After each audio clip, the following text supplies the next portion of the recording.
মাত্র একটি সেতুর অভাবে চরম দুর্ভোগী দিন কাটাচ্ছেন রাজবাড়ীর কালুখালী উপজেলার রতনদিয়া ইউনিয়নের পদ্মা নদী বেষ্টিত চরাঞ্চলের প্রায় ২৫ থেকে ৩০ হাজার মানুষ। দীর্ঘদিন ধরে স্থানীয় হিরুমোল্লার ঘাটে একটি সেতু নির্মাণের দাবি জানিয়ে আসছেন এলাকাবাসী, কিন্তু আশ্বাসের পর আশ্বাস মিললেও কাজের কোনো দৃশ্যমান অগ্রগতি হয়নি। ফলে বছরের পর বছর পোহাতে হচ্ছে সীমাহীন দুর্ভোগ। কালুখালী উপজেলার রতনদিয়া ইউনিয়নের চরাঞ্চলের হরিণবাড়িয়া, মাধবপুর, মহেন্দ্রপুর, ভাগলপুর, কৃষ্ণনগর ও লস্করদিয়া গ্রামের প্রায় ২৫ হাজার মানুষের যাতায়াতের একমাত্র ভরসা হিরুমোল্লার ঘাট। প্রতিদিন স্কুল কলেজের শিক্ষার্থী সহ বিভিন্ন পেশার ৬ থেকে ৭ হাজার মানুষ এই পথ দিয়ে চলাচল করেন। শুষ্ক মৌসুমে পায়ে হেঁটে বা যানবাহনের পার হওয়া গেলেও বর্ষা এলেই ভরসা একমাত্র নৌকা।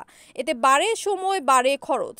বিশেষ করে শিক্ষার্থী, রোগী ও প্রসূতিদের জন্য দুর্ভোগ রীতিমতো অসহনীয় হয়ে ওঠে। কৃষিপণ্য বাজারজাত করলেও সৃষ্টি হয় মারাত্মক বাধা। গত বছরের ডিসেম্বরে মাটি পরীক্ষা শেষে প্রকল্প শুরুর আশা জাগলেও ৯ মাস পেরিয়ে গেলেও কাজের কোনো অগ্রগতি না হওয়ায় ক্ষোভ ও হতাশায় ভুগছেন এলাকাবাসী।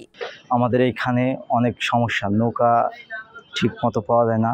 বর্ষার সময়, বর্ষা মৌসুমে এইখানে আমাদের অনেক ছাত্রছাত্রী পড়াশোনা করে।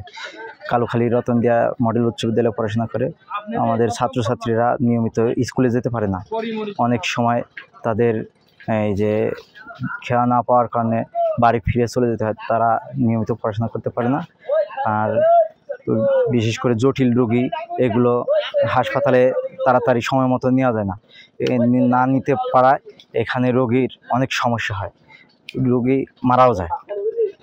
প্রতি বছরই দেখি পানির সময় এখানে মানুষের দুর্ভোগের একটা ভোগান্তি সৃষ্টি হয়। অনেক সময় চর এলাকা থেকে অনেক রোগী আপনার হাসপাতালে যেতে সমস্যা হয়। রাত বিরাতে এমনিতে যাতায়াতের ব্যবস্থা ভালো নাই।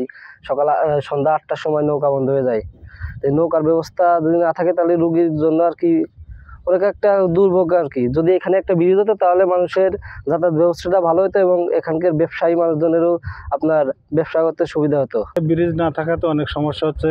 কৃষক তার ফসল ঠিক মতো বাজারে নিয়ে যাচ্ছে না, যেতে পারে না। তারপর ব্যবসায়ীরা ঠিক মতো ব্যবসা করতে পারে না। পণ্য আনতে গেলে ডবল খরচ লাগে, বাসা ভাড়া বেশি লাগে। হ্যাঁ, তারপর কোম্পানির লোক ঠিক মতো যায় ব্যাংক করবে, সেটা পারে না। আমাদের স্কুল যাতে খুব অসুবিধা হয়। এখানে ব্রিজ হতে চাইছিল, ব্রিজ হয় নাই। সরকারের কাছে একটাই আবেদন আমাদের, যাতে ব্রিজটা হয়ে যায়, আমাদের স্কুলে আসা যাওয়ার জন্য একটু সুবিধা হয়। ২ দফা নকশা পরিবর্তনের কারণে সেতু নির্মাণে দেরি হচ্ছে জানিয়ে শুষ্ক মৌসুমে দ্রুত কাজ শুরু করার আশ্বাস দিয়েছেন কালুখালী উপজেলা নির্বাহী কর্মকর্তা। ২বার ডিজাইন চেঞ্জ হয়েছে, যার কারণে কাজটা একটু স্লো হয়েছিল। আর বাই দিস টাইম এই সময়ের মধ্যে আবার বর্ষা শুরু হয়ে গিয়েছে। এখন প্রচুর পানি ওখানে, যার জন্য এখানে আসলে এখন কাজ করা যাচ্ছে না। শুষ্ক মৌসুম এলেই খুব দ্রুত এটার কাজ শুরু করা হবে। স্থানীয়দের একটাই প্রত্যাশা, প্রতিশ্রুতির বৃত্তে আর নয়, দ্রুত সেতু নির্মাণের কাজ শুরু হোক, তবেই দূর হবে চরাঞ্চলবাসীর দীর্ঘদিনের দুর্ভোগ। শাহিন মোহাম্মদ, NAN TV, রাজবাড়ী।